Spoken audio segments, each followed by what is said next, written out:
আজকে যখন আমি শিলচর থেকে জিরিবামে আইরাম, হঠাৎ করে রাস্তার মধ্যে দিকে আগুন জ্বলে চারিদিকে। তারপরে দেখি পাহাড়ের উপরে তারা আগুন ধরাইছে। এটা বোধহয় তার জুম খেতের লাগে আগুন ধরাইছে, কিন্তু কথা হইলো এই যে জুম খেতের লাগে আগুন ধরাইছে, এই দেখো আমি দেখাই। এই জুম খেতের লাগে যে আগুন ধরাইছে, আগুন ধরে তো সব জঙ্গল পুরা জ্বলিয়া সাফ হয়ে যায়। যত গাছপালা আছিল, পশু পাখি আছে, সব তো মরে যায়, শরীর এখান থেকে শেষ হয়ে যায়। তো এগুলো তো পরিবেশের লাগি তো ভালো না জিনিসটা। তো এইগুলা কতটুকু মানে সরকারে এই জিনিসগুলো দেখে না কি তার লাগে, ওইটাই আর কি। সরকার তো এই জিনিসটা একটু খেয়াল করতে আসিল। তো জুম খেতের নামে যদি সব জঙ্গল পরিষ্কার হয়ে যায়, এটা তো ঠিক না। জুম খেতে ঠিক আছে, কিন্তু পুরো জঙ্গল যে পরিষ্কার হয়ে যায় আগুন জ্বালাইয়া, এটা তো ঠিক না।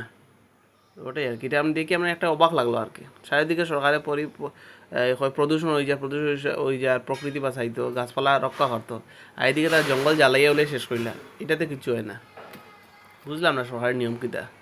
এটা যদি থাকতেই পারে তার লাগে নিয়ম, এটা আবার জানা নাই, এর লাগে আমি অন্য কিছু কইরাম না।